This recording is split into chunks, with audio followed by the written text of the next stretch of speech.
Hello and welcome back to Shawn's Corner, where our message today is Happy Halloween. Today we're going to show you how to mix it up a little bit. The title of this program is called Mixing It Up. So let's see. Let's go mix it up.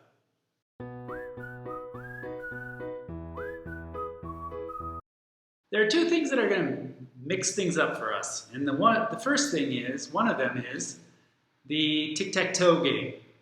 The other one is what I call passcode, which is sort of my own invention, I guess. The underlying reason here why I'm bringing you these activities today is for promoting classroom dynamics. And the fact is, we have to try to vary our sequence of teaching. We need to go from, for example, group work to pair work to individual work, etc., varying our pace and making things mixed up. So one idea here is to turn something that would normally be for individual work into pair work. Also, with a little bit of imagination, you can use these activities that I'm going to show you as homework correction activities, where students have to focus on correcting their homework together or comparing their answers. So let's take a look at the two things that we're going to work on today. And then you can play around and see how you would vary your classroom sequences. For the first one, passcode, where you get a passcode, you divide students up into pairs, and then you assign passcode A to one pair, passcode B to another pair, passcode C to another pair, and so on. And you can repeat these passcodes. You just should never have the passcodes in pairs that are sitting next to each other. So go around the room and assign these passcodes. And now we're ready to use them. It's a little bit like Sudoku.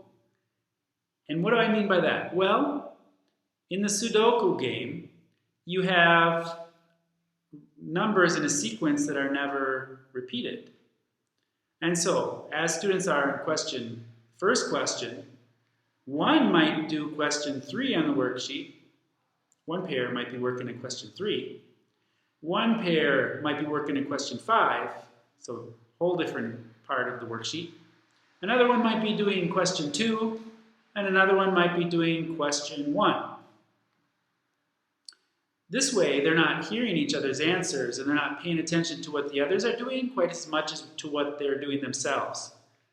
So wherever you have an opportunity, where you have several questions, you can give students the passcode, and you can just post your passcodes on the board and say your passcode A, your passcode B, your passcode C, etc.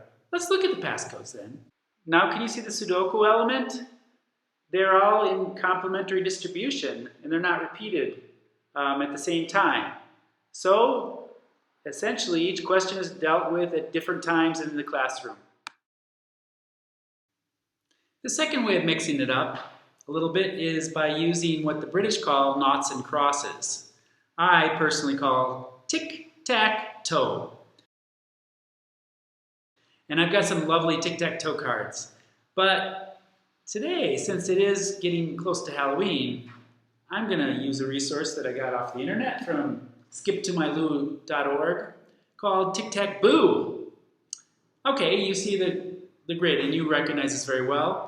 In Portuguese, it's called jogo do galo. So you're trying to get your X's or your O's in a line. Okay, so what do I do with this? Well, first of all, it's really necessary to have a worksheet with at least, say, 11 questions. But you might be saying, well, there are only 9 spaces in the tic-tac-boo game or the tic-tac-toe game. Well, you need some replacements in case there's a problem with students answering. So here's an example of one for the advanced level. Keyword transformation. Now, this is really nice because you're having pairs work together. They're going to work on the same question at the same time. And in many cases, they are the mediators trying to determine whether or not they've got the right answer. Chances are, according to my theory, if they both have the same answer and they've done it on their own, they're likely to be right. But of course, the teacher is the negotiator and has to go around the room. So students get their tic-tac-boo card board, and they can put in there, plot out their numbers, and they can be just completely random. You can give them pre-assigned, but again, I like to have them customize their cards.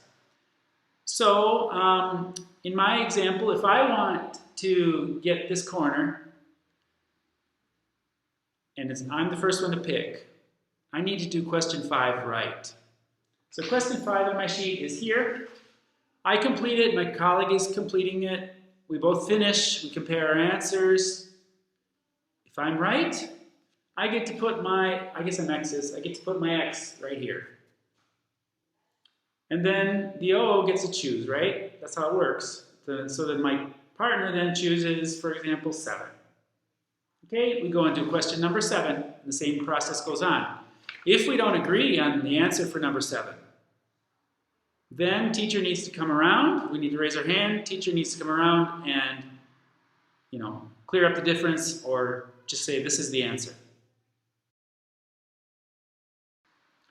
Now the question is, what if it's my turn and I don't get my question right? So imagine I was trying to do here, well, let's say number 6. And I answered number 6, I got it wrong. Well, there's a twist that you can decide upon. Depends on your students a little bit. I get number 6 wrong. My partner gets number 6 right. They could take over number 6. That's usually the way I like to play it. There's another way, which is you can just simply replace the number for either one or the other to try to get again later. It's as you wish, but I really like to give it over to the other one. Okay, now let's imagine we both got question 7 wrong. If we both got it wrong, that's where questions 10, 11, and 12 come in. So we had here 7, and we both got it wrong. Well, what I do in my very scientific way is I have the students cut out the 7, not cut it out, just cross it out, and put a big 10 there. And now they do 10 because I, who am the X, I've got my X here in 5, and I want to put an X here where now we have 10. We do question 10, and so on. When somebody gets their line, then they're a winner. Then you say, well, they're done. Well, I tell them to finish the board after that. We could do the game of, it's called blackout, where you try to do the whole thing in bingo. In this case, too, I say, finish the rest of them. It's just a really good way of taking something that's normally just a worksheet and just making it a little more interactive and pairs working together. And here, very importantly, really focus on the process of solving these difficult questions. So that's tic-tac-boo. I've done this also. I've been doing this for several years with the GMAT class that I teach. GMAT is a very advanced level class. These are little reading questions. They're critical reasoning, and it uses logical skills. And they have 5 options. Students choose one of those options. Well, I do it with that. Students do the same thing.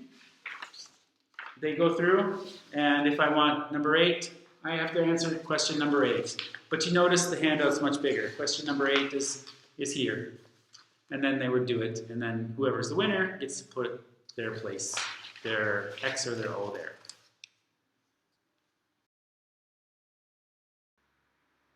Just to show you that I don't go unprepared into this, I'm going to show you my answer key for the GMAT critical reasoning tic-tac-toe game.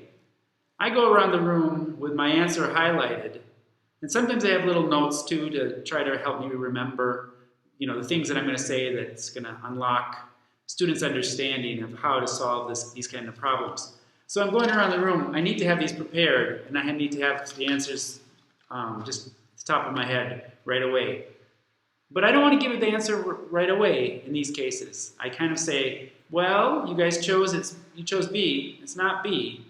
Because, and I explain why. Is there another one that you think? And then oftentimes they will give me the right answer. But anyway, I do sort of a negotiation technique that way. So this is really nice because we get away from you're right or you're wrong as well, and we're going at our own pace. And every pair in themselves has to listen to me. It's not like, for example, they don't pay attention for 2 questions and then they go over to their person next to them and say, hey, what was the answer to 6? And what was the answer to 7? No, they actually have to pay attention and they can interact with me. So it makes this turn from a large group activity or something that's just very, very individual into something that's very nice pair work and interacts with a teacher. Let's talk now about tic-tac-toe and a little lower level. I've got here a workbook for Speak Out Intermediate.